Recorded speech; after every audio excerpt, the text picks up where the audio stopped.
ಶಿರೋಮಣಿ ಸತಿ ಶಿರೋಮಣಿ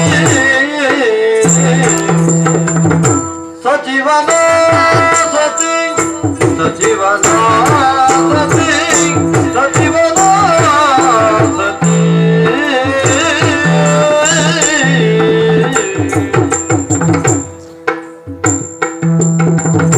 ನಾಗದೇವನ ಪೂಜೆಗೆ ನಾಗದೇವ ಪೂಜೆಗೆ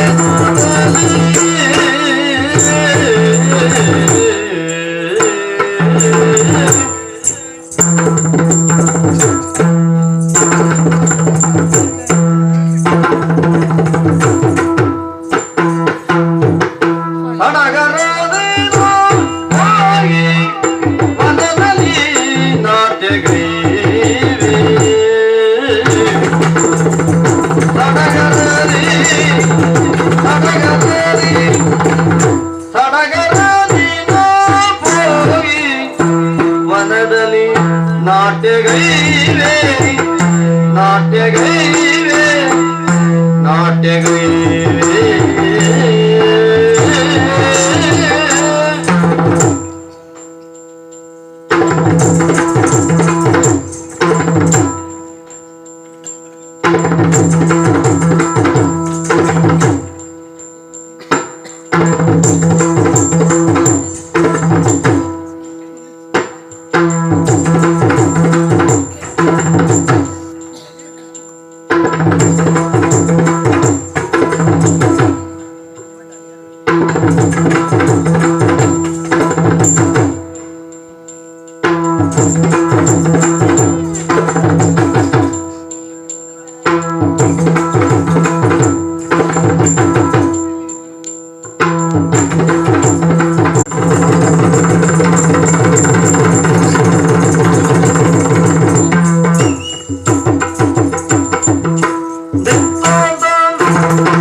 ನಾಗದೇವತೆ ನೀನೇ ರಕ್ಷಿಸು.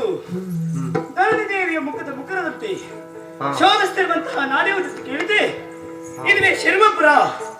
ಇಲ್ಲಿ ವರ್ತಮಾನದ ಮಹಾಮಂತ್ರಿ ನನ್ನಲ್ಲವರಾದಂತಹ ಮಯೂರ ನಾಮಕರು ಅವರ ಪ್ರೀತಿಯ ಮಡದಿ ಹೆಸರು ಪವಿತ್ರ ಎನ್ನುವುದಾಗಿ ಸ್ವಾಮಿ ನನ್ನಲ್ಲವರು ಈ ರಾಜ್ಯವನ್ನು ಆಳಿ ಬಾಳಿ ಬೆಳಗಿಕೊಂಡು ಬಂದರು. ಪ್ರಜಾ ವರ್ಗದವರ ಯೋಗಕ್ಷೇಮವನ್ನು ವಿಚಾರಿಸುವ ತನ್ಮೂಲಕವಾಗಿ ರಾಜನೇ ಪ್ರತ್ಯಕ್ಷ ದೇವತಾ ಎನ್ನುವುದಾಗಿ ನಾಮವನ್ನು ಪಡೆದರು. ಅಷ್ಟು ಮಾತ್ರವಲ್ಲ ಸ್ವಾಮಿ, ಮದುವೆಯಾಗಿ 3 ವರ್ಷಗಳು ಕಳೆಯಿತು. ನಮ್ಮ ಪಾಲಿಗೆ ಸಂತಾನವಾಗಿಲ್ಲ ಆಗಲಿಲ್ಲ ಎನ್ನುವುದಾಗಿ ದಿನನಿತ್ಯ ದುಃಖಿಸ್ತಾ ಇದ್ದವರು, ಪರಿತಪಿಸ್ತಾ ಇದ್ದವರು. ಇನ್ನು ಹಾಗಲ್ಲ, ನಾಗದೇವರಿಗೆ ಹರಕೆಯನ್ನು ಹೇಳಿಕೊಂಡೆವು. ನಮ್ಮ ಪಾಲಿಗೆ ಸಂತಾನ ಭಾಗ್ಯ ಆಗಿದ್ದೆ ಹೌದಂತಾದ್ರೆ ನಿನ್ನ ಸಾನ್ನಿಧ್ಯದ ಮುಂಭಾಗ ನಾಟ್ಯ ಸೇವೆಯನ್ನು ಮಾಡ್ತೇನೆ ಎನ್ನುವುದಾಗಿ ಹರಕೆಯನ್ನು ಹೇಳಿಕೊಂಡದ್ದೆ ತಡ. ನಾಗದೇವರ ಕೃಪಾ ಕಟಾಕ್ಷದಿಂದಾಗಿ ನಮ್ಮ ಪಾಲಿಗೆ ಪುತ್ರನನ್ನು ಜನಿಸಿದ್ದಾನೆ. ಹೆಸರು ನಿಶಾಂತ ಎನ್ನುವುದಾಗಿ ಇರಿಸಿದ್ದೇವೆ. ಸ್ವಾಮಿ, ಇಂದು ಹರಿವಾಣದಲ್ಲಿ ಬಲ ಪುಷ್ಪಾದಿಗಳನ್ನು ಇರಿಸಿ ಹೊರಟಿದ್ದಲ್ಲಿಗೆ ಸಡಗರದಿಂದ ನಾಗಬನಕ್ಕಾಗಿ ಇಂದು ನಾಗರ ಪಂಚಮಿ ಅಲ್ವೇ ಸ್ವಾಮಿ? ಹಾಗಾಗಿ ಪೂಜೆಯನ್ನು ಸಲ್ಲಿಸುವುದಕ್ಕಾಗಿ ಆದಷ್ಟು ಬೇಗ ನಾಗಬನಕ್ಕೆ ಹೋಗಬೇಕು.